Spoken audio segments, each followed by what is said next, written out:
fueron las situaciones más polémicas donde el Consejo Mundial de Lucha Libre expuso a AAA? ¿Qué situaciones fueron? ¿Por qué sucedieron? ¿Y qué luchadores estuvieron involucrados? ¿Cuáles fueron las repercusiones de tales ataques? ¿Fue en defensa propia o simplemente fue competencia? Pues a continuación conocerás todas las historias y los pormenores de estas situaciones.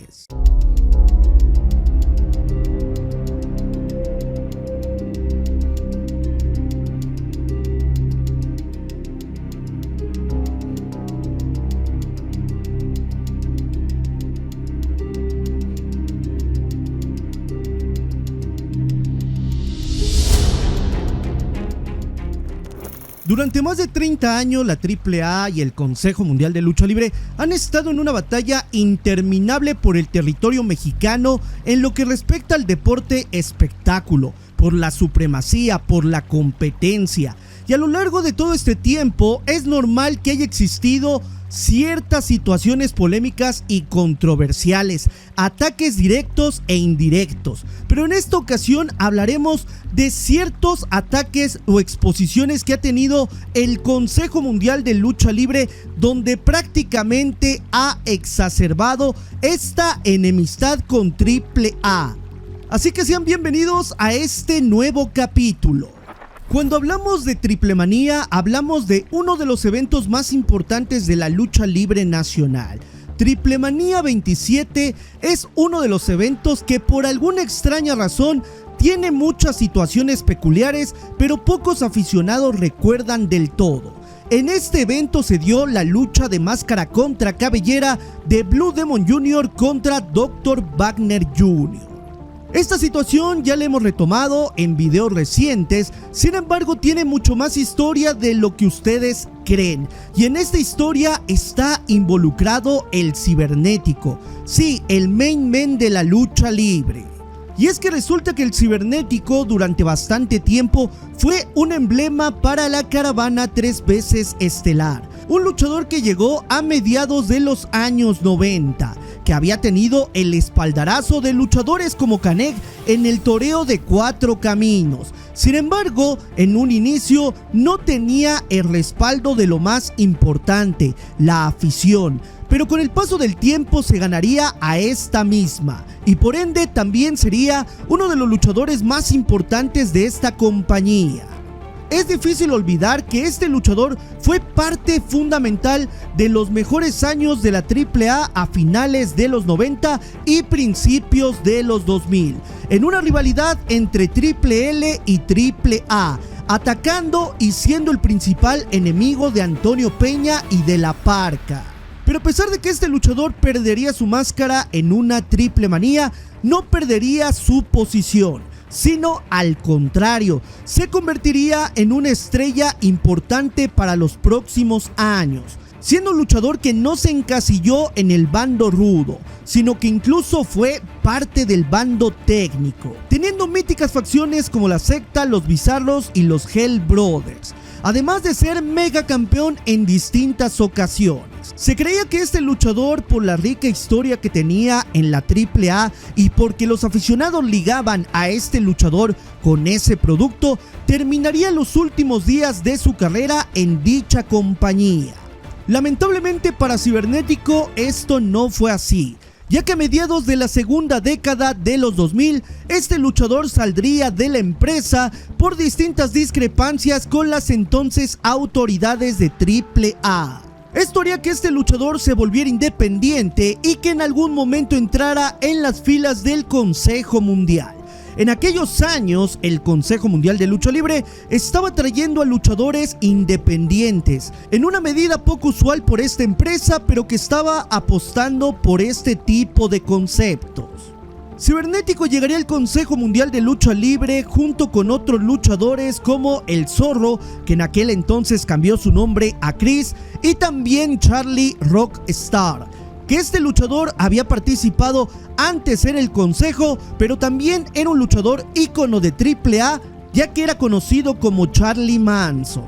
Dentro del consejo, Cibernético prácticamente tuvo un gran compromiso con la empresa y sobre todo con los aficionados de dicha compañía. Este luchador junto con el clan obtuvieron campeonatos de tríos, pero sobre todo tuvieron una gran popularidad a pesar de que los aficionados no dejaban de ligarlos con el producto de AAA. Pero ¿qué tendría que ver Cibernético con la Triple Manía número 27 si para esas épocas Cibernético ya no estaba en la compañía y por el contrario se encontraba en las filas del Consejo Mundial? Pues resulta que en la Triple Manía número 27 Dr. Wagner Jr. perdería su cabellera ante Blue Demon Jr. Y esta es una historia que ya hablamos en el pasado sobre el fraude de esta lucha. Sin embargo, lo más controversial dentro de este combate fue que Blue Demon Jr. terminó la lucha con un golpe a través de un tabique de concreto, sí, un ladrillo. Y es que este objeto sería contundente para su victoria y terminaría una lucha de manera polémica. Y es que para muchos esta lucha tuvo todo menos lucha libre. Y es que en ese entonces AAA usaba además el concepto de lucha libre. Sí, sin reglas, con reglas extremas. Así que Cibernético, en un programa del Consejo Mundial de Lucha Libre del CMLL Informa, aprovechó para burlarse de la caravana 3 veces estelar, pero peculiarmente de ese momento con el tabique de concreto, haciendo referencia que para una próxima lucha que tuviera dentro del consejo utilizaría tal objeto como se utilizó en Triple Manía. Esto lógicamente fue un ataque indirecto por parte de un luchador que había salido de mala manera de la AAA y ahora pertenecía a las filas del consejo. Y el Consejo Mundial de Lucha Libre, aunque no estaba enterado de esta maniobra o de esta burla del Cibernético, autorizó que posteriormente esto se divulgara.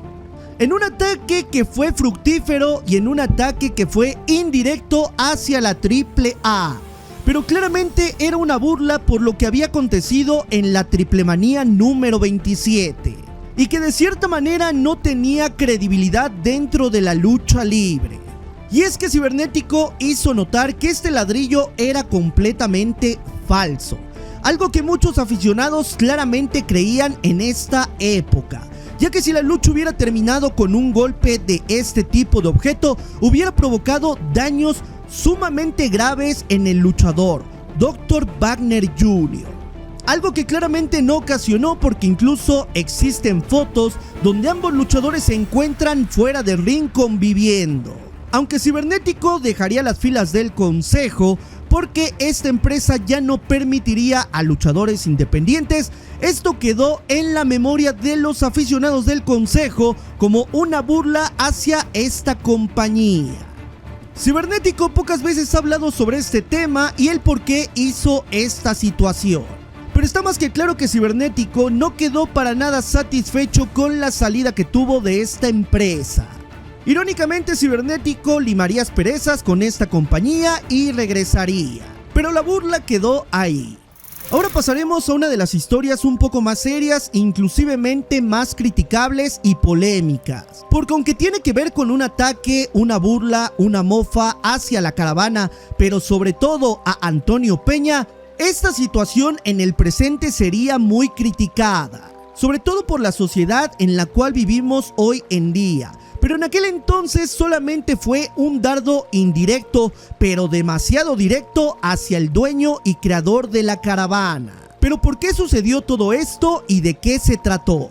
Nos remontamos a principios de los años 90, cuando AAA se fundó a manos de el ex trabajador del Consejo Mundial de Lucha Libre, Antonio Peña, quien fundó la caravana 3 veces estelar, con ayuda de Televisa y sobre todo con muchos luchadores del consejo, en lo que todos conocemos históricamente como la desbandada. Lógicamente el Consejo Mundial de Lucha Libre tomó esta situación como una alta traición y personas como Conan y también Antonio Peña quedaron vetados de por vida.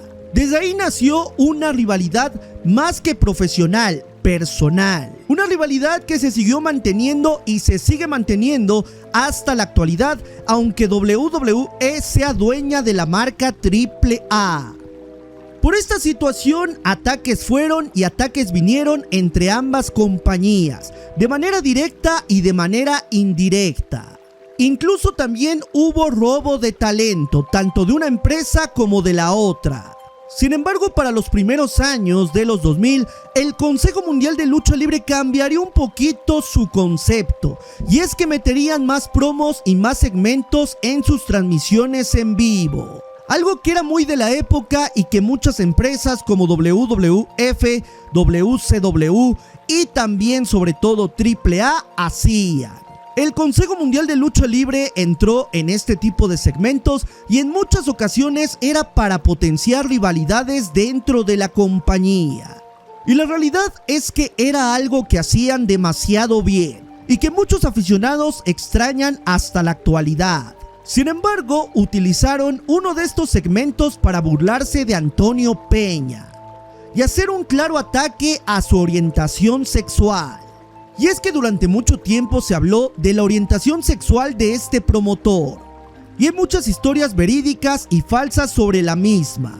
Sin embargo, Antonio Peña jamás habló abiertamente sobre las mismas.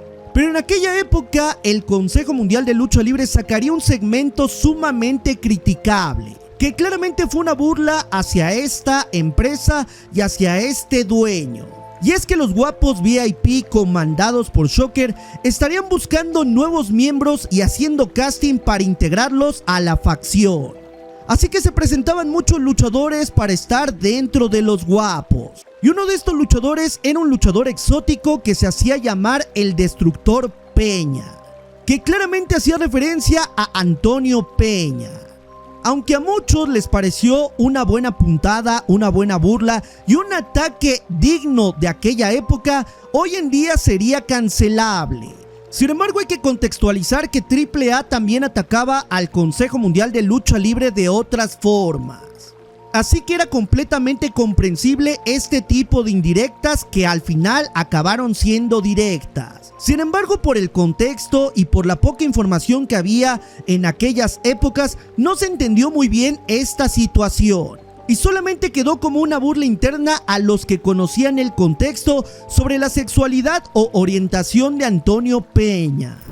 En la última historia hablaremos de algo mucho más delicado y podríamos hablar de una situación completamente expuesta por parte del Consejo Mundial. Situaciones que tienen que ver con bloqueos, situaciones profesionales y situaciones complicadas de ambas empresas. Para nadie es desconocido que a lo largo de la historia ambas compañías han bloqueado a sus luchadores para que no luchen con luchadores de la competencia.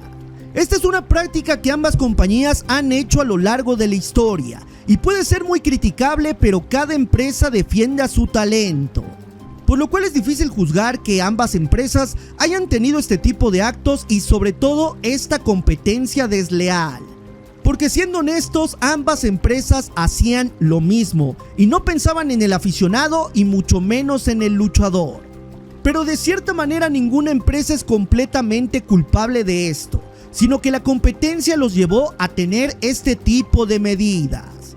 Pero esto llegaría a un nivel demasiado alto para el año 2018. Todo sucedería camino a la Triplemanía número 26 y al aniversario número 85 del Consejo Mundial. Y es que resulta que en esta Triplemanía existiría un póker de ases, donde al final Elia Park se alzaría con la máscara del Hijo del Fantasma. Este evento sucedería unas semanas antes del aniversario 85 del Consejo Mundial. Sin embargo, en aquella época, tanto el Consejo como AAA tenían puertas abiertas para el talento independiente. Y Elia Park, junto con otros luchadores, era un talento independiente que migraba de una empresa a otra. Esto hacía que este luchador, además de muchos luchadores, participaran en ambas empresas alternamente.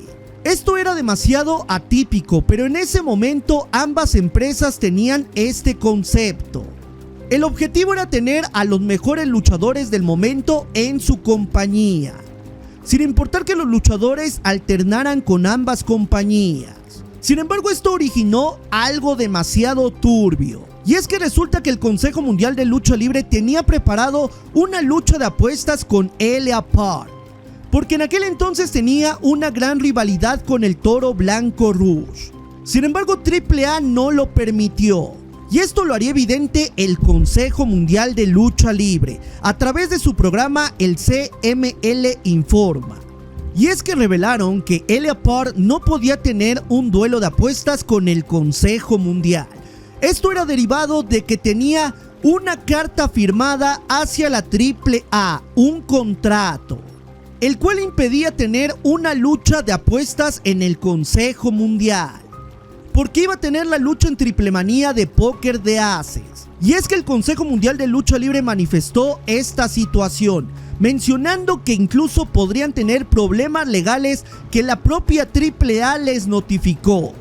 Es decir, AAA limitó esta situación y les jugó sucio, cuando Elia Park no era un luchador exclusivo de la AAA, pero simplemente lo amarraron con ese contrato y no permitieron que Elia Park tuviera una lucha de apuestas en el aniversario, por lo cual el consejo tuvo que tener un plan B para ese aniversario, descartando a Elia Park para una lucha de apuestas. Esto no limitaría a que Elia Park tuviera una lucha en ese aniversario. Sin embargo, esta situación claramente demostró que AAA limitaba a sus luchadores. Esto lógicamente evidenció a AAA y el juego sucio que tuvo en aquel entonces. Un juego sucio que el Consejo Mundial de Lucha Libre expuso y que claramente incrementó las hostilidades entre ambas compañías. Esto tendría como repercusión que ambas empresas dejaran de tener talento compartido independiente, terminando con una era importante para la lucha libre mexicana, solamente en pro a las empresas, a los luchadores que pertenecían a las compañías, pero no en pro a los luchadores independientes y a los aficionados, sobre todo, que querían ver encuentros inéditos. Aunque en este video abordamos situaciones sobre ataques reales del consejo hacia AAA de manera justa o injusta dependiendo de la perspectiva, también AAA ha hecho este tipo de cosas, exponiendo al Consejo Mundial de Lucha Libre en algunas ocasiones. Por lo cual, si quieren tener una versión de AAA hacia el consejo, les pido que me apoyen en este video dejando su like. Y si tenemos suficientes likes, arriba de 300 likes, tendremos esa segunda parte.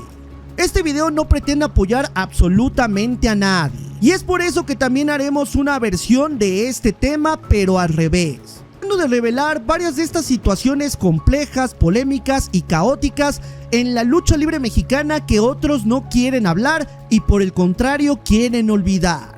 Si te gustó este video, comparte, comenta, déjame tu like, activa la campanita, suscríbete y comenta tus impresiones en la caja de comentarios. Sobre todo si conocías estas situaciones y en tu caso pretendes no olvidar, porque mucha gente quiere olvidar y aquí vamos a recordar todo este tipo de situaciones oscuras dentro de la lucha libre.